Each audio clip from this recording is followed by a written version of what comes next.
It is Thursday. As always, there's a lot to be thankful for. And instead of going on a roundabout rant about things I am thankful for yesterday I made up my mind what I was doing today's video about. It is so specific. I could talk about it in detail. I could talk about it for hours. Nobody really wants to hear me talk about it for hours. So I was on, what is that called? The Google AI, which, again, my use to AI is very... Either way, I learned a lot, though. I was doing some analyzing and different stuff with AI. Because it's so niche, so specific, and though people who know about what I'm about to talk about would understand, they themselves still don't appreciate it the way that I do.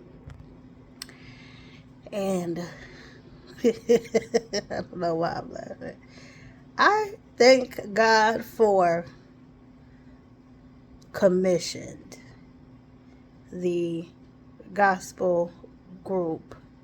And gospel is really not the genre you would... Cause either way, it's not even what's that other stuff called?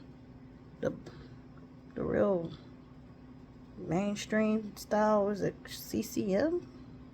Contemporary Christian music. I think that it's not even that. But their catalog from the 80s to the 90s, I am thankful for. It could talk about and did have a computational exchange with whatever that AI is called on Google for a few hours yesterday. I'm thankful for Commissioned. If you're not familiar with them, they're the group that Fred Hammond was a member of, Marvin Sapp was a member of. If you don't know anything about gospel, you probably never heard these names. You may have heard of Fred Hammond. It doesn't matter. They were in this group, and though they are both, great artists in their own right, obviously. I love some Fred Hammond. Purpose by Design. Come on now. Anyway, Spirit of David. My relationship with music is complex and obsessive. And without breaking that down, I'm just going to talk about why I'm thankful for Commissioned.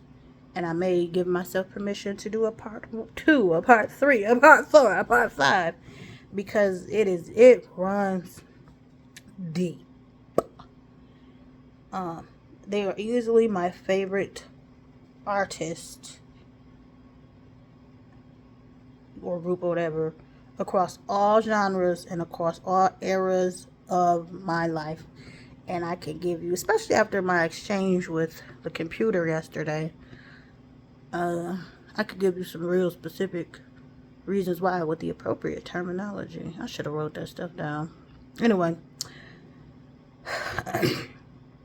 I'm a literalist. I sense things a certain type of way. I experience things a certain type of way. I'm critical. I don't like a lot of gospel. I don't like a lot. Okay.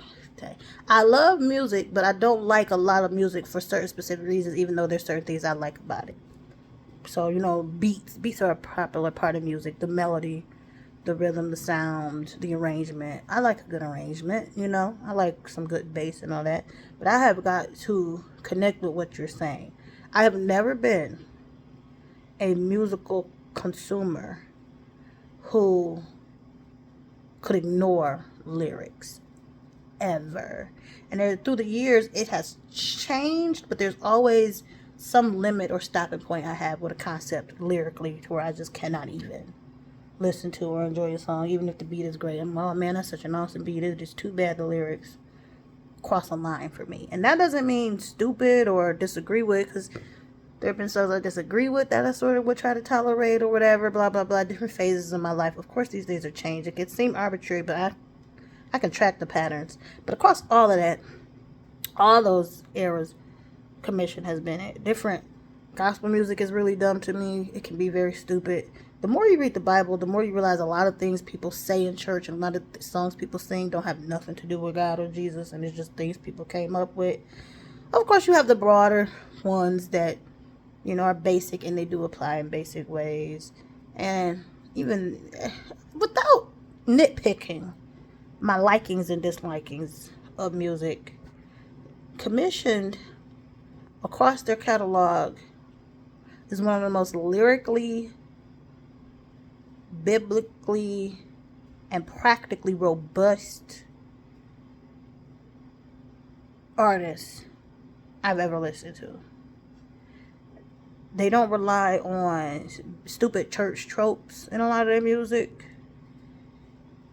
An example came to mind, and that is not that I dislike the song, but it is technically like a language trope or a saying. And again, it's not like these tropes or sayings in and of themselves are quote unquote bad. They just don't mean a lot. And just repeating it over and over again don't make it mean a lot. And that's the literalist part of me. If I'm going to listen to music about my faith, I want it to actually be about the very complex, rich, and also directed and pointed nature of it that I've been seeing in this book I've been reading since I was a kid. So they do that. An example of a song that's like gimmicky in a way is, I just thought of Go Get Your Blessing. I think, is that Mary Mary? I don't know. Go get it. Go get your blessing. It's your time. Great. Go get that blessing. It is your time. What does that mean? Those are sayings. Those are just things people say. And I get that for somebody that may have helped them go and get or take a hold of something in their life. But that type of stuff in general irritates me. If the arrangement is good enough, though, I may be able to tolerate it. That particular song, I don't think I care for it one way or the other. Boom. But with Commission, so in the 90s, their albums Matters of the Heart and Irreplaceable Love were just a heavy rotation in my family in general. My aunts, my mother, especially my mother's younger sister, was good about like buying CDs, and she would have them playing in whatever vehicle that my aunt and uncle had, and she was a singer my mother's side was a singing family. I heard that my grandmother, their mother, was a profound vocalist in a very rich way. Not a dramatic Clark family type of rich way, but a deep, effective Mahalia Jackson style type of way. I think I heard one of her audio recordings, and she had a rich voice. But anyway, they were a singing family. It was Church of God in Christ. A lot of black people in Detroit, especially in certain churches, took vocal skill and expression very seriously. Hence, Maddie Moss, Clark, and a whole bunch of other people. The Winans, So stuff like that would be a rotation. The Winans and all that. My aunt would play it a lot. And so she was usually the one buying these CDs. And when we got a computer, we would burn them or upload them. Which opened up a whole new world for me. Because once certain songs was on that computer, I could put on my headphones and sit at that computer for hours and have one song on repeat for hours. One of those songs was They Must Know, which is on Irreplaceable Love. I don't know. The way it opens up, and I can't talk about this for hours. And though I did not take any notes, I am distracted.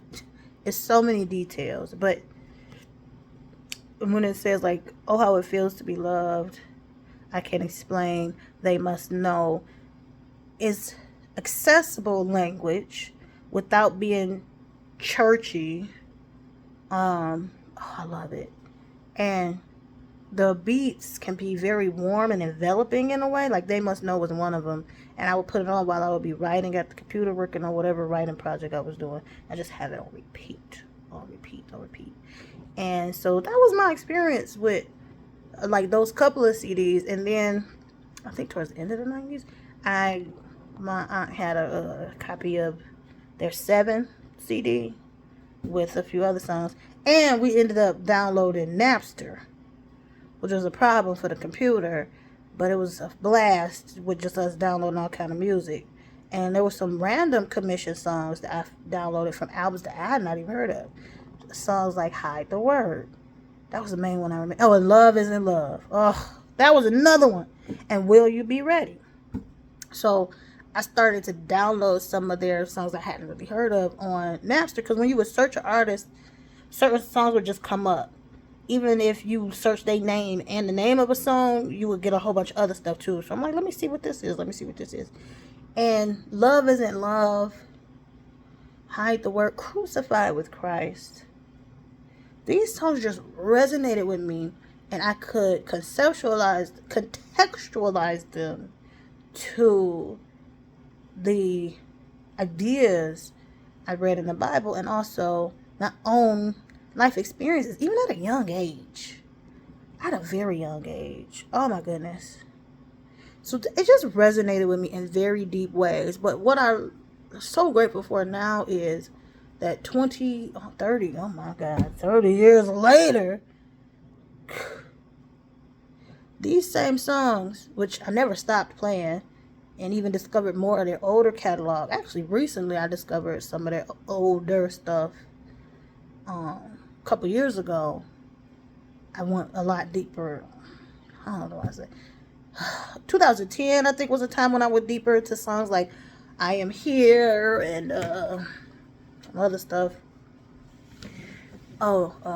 Everlasting Love, No More Loneliness.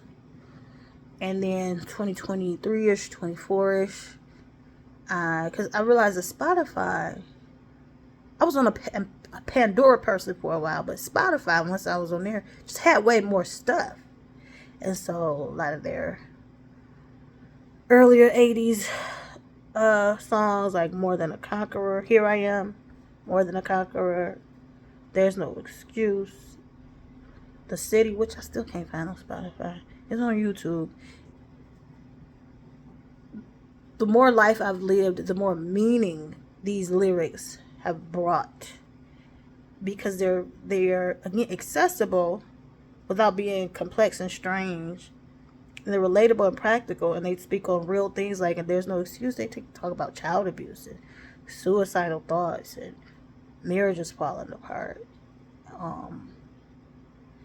Another Day in Paradise, which is a Phil Collins song. But there are times in these past 30 years to where certain songs would just mean even more. Like Hold Me. That meant a lot when I was trying to really deal with my dependence on like a sexual relationship that I was just struggling to. It was a struggle in general. It was really weird. It was just a very unhealthy dynamic, and it was more my fault than it was his. Not to, just to say, I was a mess. And that was me trying to, I remember having that on repeat in my dorm room. Just on repeat. Trying times. Disenchantment. Oh my goodness. Then we become apprehensive. Who understands our plight? Who can answer the questions why? The language, the lyricism. And I know as a team they collaborated writing these songs. Some were Fred Hammond, some were Michael Brooks, some were Mitchell Jones. Like, there wasn't just one writer, and they all have slightly different styles. But their finished products lyrically are just, to me, unmatched in the gospel music industry. And they lean more into harmonic stacks and things like that than just like vocal theatrics. Even though you had like Fred Hammond singing Running Back to You, powerful solo vocal performance for him. Marvin Sapp on Crucified with Christ, amazing vocal performance. That song Squat Song never would have made it for me 1,000 times over, because it never would have made it as great, but it just never would have made it. And you're right. This is true, and it can be uplifting, but it is. I don't know. I think after you squeeze so much, there's just nothing else there lyrically. And I was a very poetic, like I was writing poetry at a young age, just a very literarily hungry. I had an expansive literary appetite for language and narrative, story, and all these different things. And Commission just met that continuously through the decades. And it almost felt like a treat and a gift to discover their oldest music more richly at an older age than in the 90s. It just, I mean, and their last album, Time and Seasons, it was solid. It was okay. But to me, it just was the weakest one of all of them. There's a couple good songs on there, though. Vocally was weak. I didn't like that guy. I forget what his name is it? I forget his name. The lead vocalist that they had for that last one. He actually sang praise and worship at the church we used to go to. What's his name? I don't know. Whatever. But I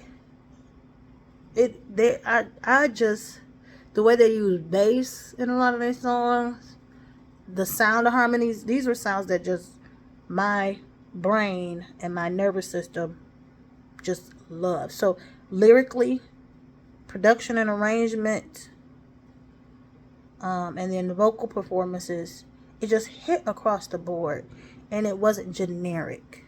None of their stuff was generic. This is why they don't have like popular, you're not going to hear a Commission song on the gospel radio stations. You're just not. You'll hear all sorts of old songs from the 80s. You're not going to hear anybody perform a Commission song at no church. You may hear somebody sing a solo, like Running Back to You was incorporated in a play at one of the big church. My brother's church is a big church. And the lead character, I guess, was backslidden or something, so he ended up singing Running Back to You. Somebody chose to put that song in that production, that play, for that solo moment, to have a emotionally resonant effect on the audience. I get it. But nobody would pick that song as a solo selection for a church service. Because there's just not, they were never that. You would hear Fred Hammond, a Fred Hammond song in a church, or you would hear the Fred Hammond song playing during the offering. Or, you'll see somebody sing a Marvin Sapp song, probably, but you wouldn't hear Commission in church. You just typically won't. And I get it. It's a shame, though, because it's squatting on most stuff lyrically. My goodness.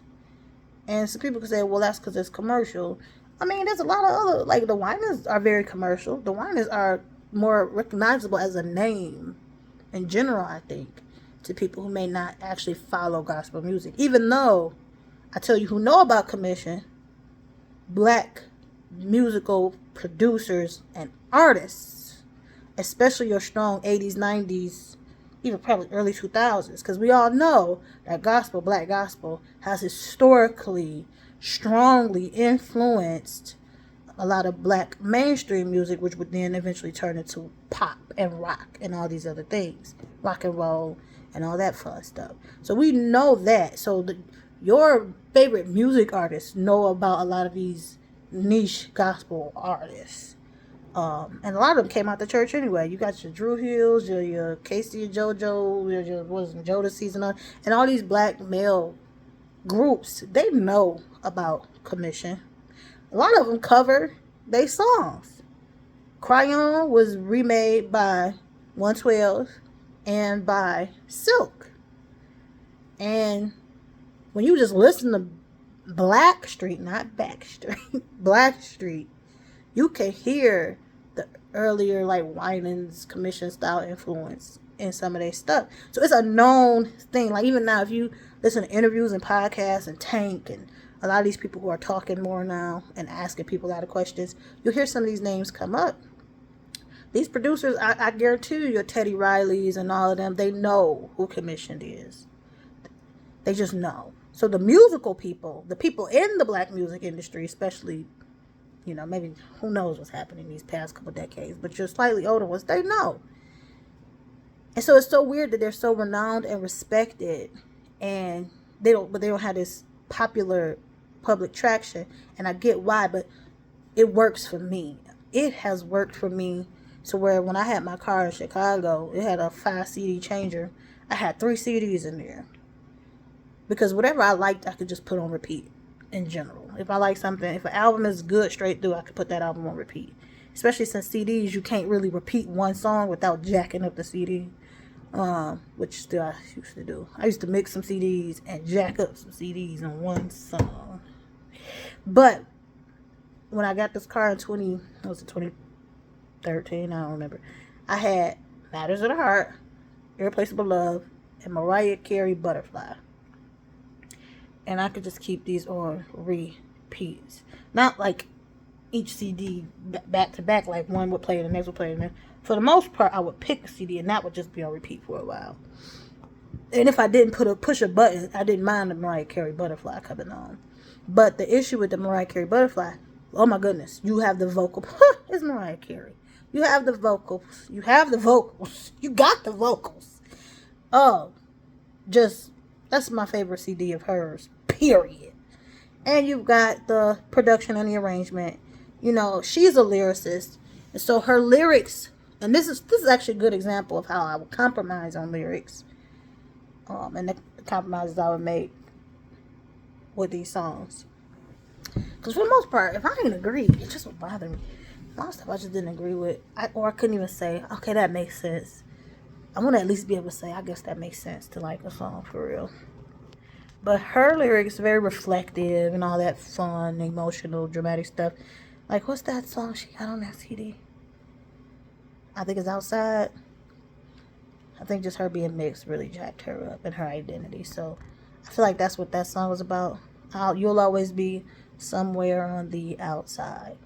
So her lyrics, like even My All, one of my favorites, it's not so like it's it's a hyperbole in that what you're all you can't. What is your all? What does that even mean? So that part, whatever. But I get it. It's just saying I just want to be with you one more time. Now my brain is like that still doesn't quite make sense, but I get it.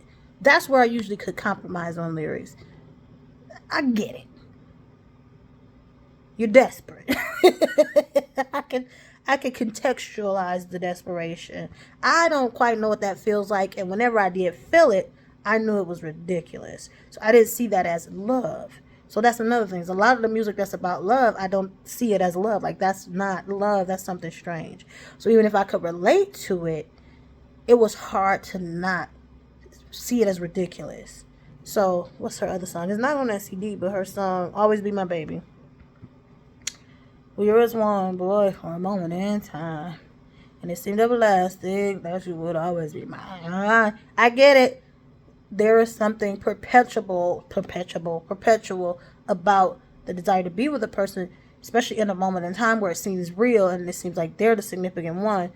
Naturally, we want it to go on. We want good things to go on, and relationships, we're taught they should go on. You know, that marriage should last a lifetime. These things, I believe in the biblical teachings on marriage, and even I love Jesus's reclassification of all the ridiculous things they thought about marriage.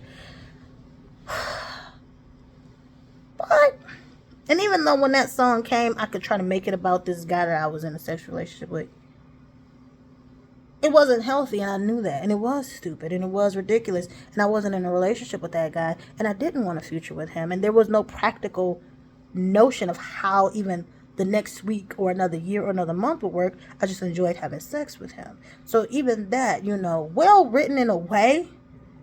Again, Mariah Carey is just a great writer. She is. But I would have to compromise on it in a way. You get what I'm saying? So, and that goes across the genres. That still applies even to, like I said, gospel music and stuff like that. To where I have to listen to it and do some, linguistical, literal gymnastics to work around it and just enjoy the arrangement of the song for what it is. Even if my emotions were involved, I still had to make this conscious decision to concede to some things about it that are kind of like, that don't quite make sense, but whatever. And that don't turn off for me. Musically, that just does not turn off. And even when I like songs and listen to them over and over again, I might find new little things about it that's like, that's kind of ridiculous. Some songs are just dumb, and I'll never even say the words to them because some stuff is just stupid. It's a SZA song that I hate. I don't like her music in general. But one of them songs she had, The Weeknd, Your man, that's my man, that's her man too. Something about the weekend. The crazy part is, I've shared community ping before. But at the same time, I had to stop because I'm like, this is dumb. This is ridiculous for so many reasons. This goes against my values and morals. It's unhealthy. It's unstable. It's all these things. So it wasn't a judgment as much as just like, if I'm deciding that's not what I want to do, why would I sit up here and sing about it like it makes any sense? So certain songs, even if they're catchy, I stop myself from even saying certain things. And even if it's popular and all of that, you know, I remember when the Thong song came out, and I couldn't, like, it was so catchy, it was so popular, it was everywhere, but I'm like, I don't want to see it though. I don't want to see it. So if I say it, it don't feel right. It just don't sound right coming out of my mouth, because I don't want to. And in the off chance that my words start to manifest, these are not the words that I want to manifest. I don't want to see it though. So all of that just to circle back and say, consistently my entire life, one group has constantly endured my lyrical criticisms, my desire for consuming production and arrangements, and emotional resonance, and my admiration for vocal excellence. And I was commissioned. And this is why the last CD didn't wow me, because of that one guy's vocals just were like underwhelming. It didn't sound bad, it just was underwhelming. And brothers could sing. Every version of the group they had before that last version.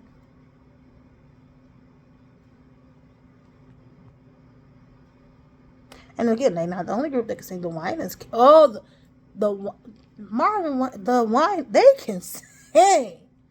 And I like their stuff too. Sometimes I don't know what they're talking about all the time. It's good, it's simple. Again, it's not driven by gimmicks. So, you know, that makes it more palatable for me. But still, commission just wins out. It just wins out. Yesterday for about 9 hours, I just had they're my longest playlist on Spotify. My Spotify year-end wrap-up is always them, since I've had Spotify. Other stuff will sneak in depending on what's what, but it's always them. There's always one of these songs that's like at the top, and depending on what I'm going through. Here I Am, More Than a Conqueror. That I would sing that to myself when I was in the hospital in 2024, because here I am, and I am facing another life-changing situation. Life-changing, that part would really hit me, like, this is life-changing. Why am I here? I know I agreed to come here. I see the practical reason I came here, but being here feels like hell. And it don't seem like it's helping. But at the same time, this reason I came here, it has not magically gone away yet. Another life-changing situation. And then the part about learning, about what I've just gone through, like learning from what I've just gone through. Could it be? What? The trying of my faith is allowed to educate me in patience. Could it be? Oh, Jesus.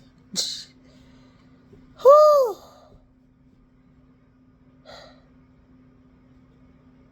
It's hard for me to accept a test or trial that comes to make me strong.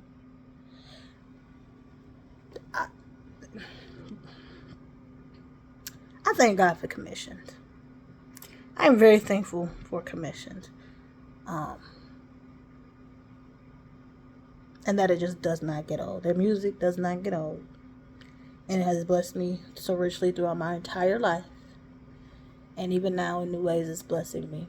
And even yesterday to listen to songs, maybe one that I hadn't heard in a while, or hadn't paid too close attention to hear it, and for it to just resonate more deeply. It is a gift. It is a gift that I have appreciated. And who knows? if it will ever get old for me. I just doubt it. I doubt it. And I listen to new music and I give new artists a try. I'm not closed off. So maybe some new artists, who knows, will come and really get high ranks in regards in that way. But I doubt it. Because there's a familiarity component to it too. Because I listen to it so much in a lot of my formative developmental years and do a lot of these emotional times. So nothing can kind of go back and replace that. So this is why I doubt anything could kind of just take it off the top spot. But hey, who knows? Music is very rich and complex. Even for all its downfalls. Even for the mainstream pitfalls of music, which there are many. Music is a phenomenal treasure, and I love to analyze it and compare it and think about it and talk about it. Even secular music, you know. I know why I like a lot of the stuff I have liked through the years, and I know why I don't listen to a lot of it anymore too. Because a lot of it is just dumb. Like the lyrics are just really just a bunch of lies. Anyway, so I thank God for commission. If you watch this whole thing, listen. Think back on the things that have helped you and challenged you and encouraged you. And if there's still anything to draw from it, draw from it. You know, it's a gift, whatever these things are. If it's books, certain teachers, certain pastors who maybe really just have challenged you and helped you to grow, and, you know, all these things who bring out the richness of the word, not just something that feel good. Really look at the things that resonate God and his nuance to you in meaningful, real ways, and lean into it. And if you don't know the Lord, get to know him. God is music and sound. Jesus is all things in ways we just can't even fully comprehend. What was that? To know him is to experience the world in such a profoundly introspective, reflective, and ascending way. And it's more rich than a lot of the BS that's out there about him. To know him truly puts these ideas about him to complete and total shame. It's really a sad, sad tragedy how little the church makes Jesus to be. So small and tiny. And maybe people say, well, that's not the church. But for a person who does not believe in Jesus, it's all the same. So if you don't know him, you're not looking to say, well, those are the real Christians and those are the fake Christians.